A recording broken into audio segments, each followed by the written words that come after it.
Today we will talk about XRP, the Hyperledger, particularly Iroha, I'm not sure how to pronounce that, and Uphold.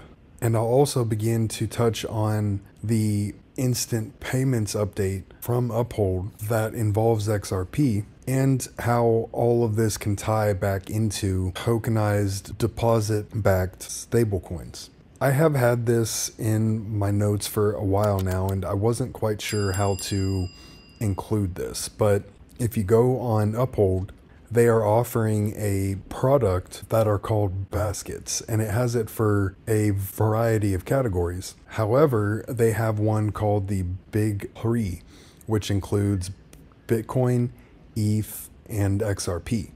Now, why would they include XRP in with each of these other two? What do they have in common, or what is in this to benefit us and Uphold? Obviously, we have had a lot happening with BlackRock Bitcoin spot ETFs, and as of April 1st, they have accumulated around 250,000 Bitcoin, and that is expected to increase as more and more institutional platforms are coming online after they have gotten approval.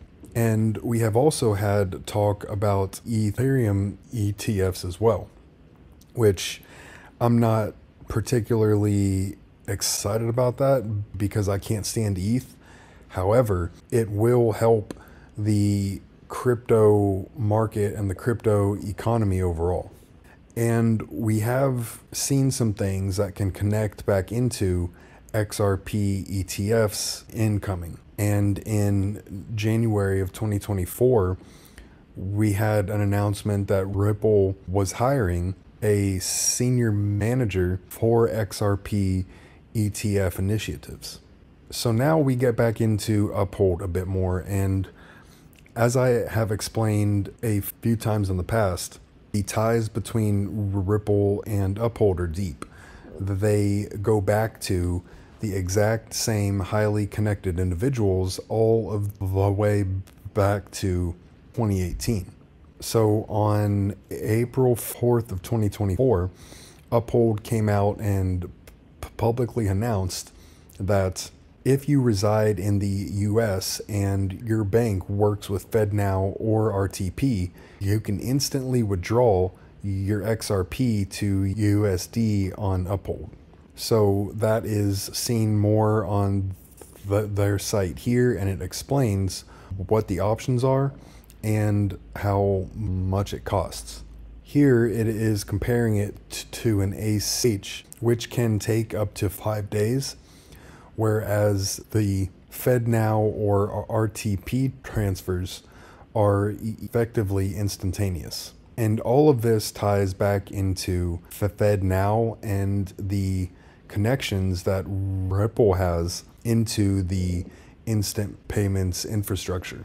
And I won't get into that too much here because a lot has come out on that, and I want to put together a lot more organized information. But it all comes down to Ripple partners who are providers in FedNow, who include Volante, ACI, and ECS, along with Finastra. And I thought it was a really interesting way, as we are talking about withdrawing instantly into a bank account, to begin to tie this back into tokenized deposits. And I talked about this probably 2 or 3 weeks ago now, and it is a topic that I have to explore and understand a lot more than I do now. But I was introducing how tokenized deposits could be a political workaround, particularly in the US, where a growing number of politicians are coming out against CBDCs to effectively accomplish the exact same thing. And this is from January of 2024, and it's important because Ripple has ties into Securitize, and that is primarily by way of SBI. And I did explain this a bit more in that previous piece of content and the DCJPY tokenized deposit project. But as we can see, SBI is heavily connected into Ripple and also connects Ripple and XRP into R3 and Corda. Here is a different announcement on tokenized deposits, which expands it a bit more into deposit-backed stablecoins. And that is more and more in line with my hypothesis that these tokenized deposits might be a political workaround for anti-CBDC politicians to be able to say that they were not in support of CBDCs, but then they know that they have tokenized deposit-backed stablecoins that will effectively accomplish the exact same thing on the institutional end of the blockchain-based financial infrastructure that is here now and that will be expanding in 2024 and 2025. So the article here is about Hokoku. I can't pronounce that, but it is explaining how it is connected into Hyperledger Iroha, which I can't pronounce that one either. But if we go back onto Tokenizer's Hyperledger DLT map, it is called out here as a permissioned network that compares to Corda and Quorum. Here is the actual article, which is from April 1st of 2024, and it doesn't have a ton of information in here, but it does call out the connection into Hyperledger, and it says, while other banks around the world have launched stablecoin initiatives, a lot don't focus on retail customers. Others are backed by typical stablecoin reserves rather than bank deposits. And particularly for a retail-facing CBDC or a deposit-backed stablecoin, they would be able to effectively accomplish the exact same thing, where you are able to get retail customers' value on chain and then be able to do all kinds of things with that.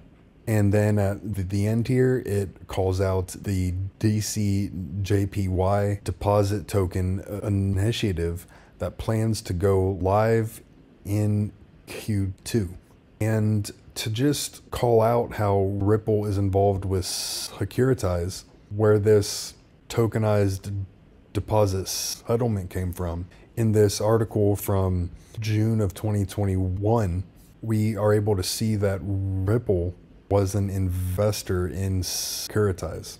In this October 12th, 2023 article, it does explain the tokenized deposit project a bit more in detail, and it calls out involvement in SBI with a comment about how Japan's big four banks are involved.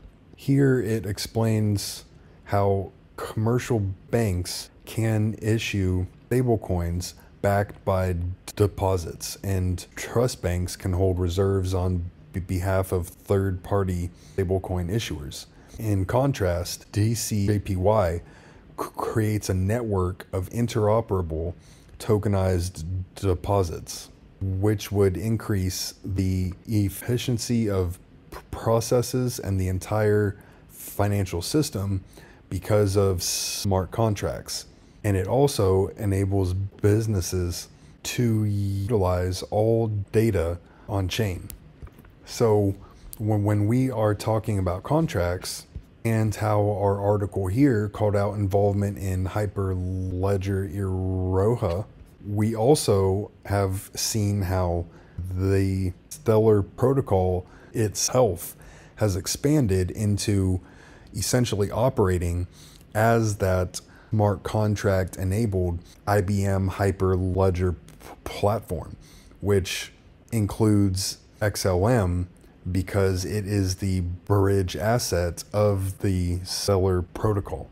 I think that we will see a lot more on XRP and XLM and partners and connections in 2024 and 2025 because of the immense connections of IBM and how XRP and XLM are continuously tied into instant payment infrastructure, not only in the US, but all over the world.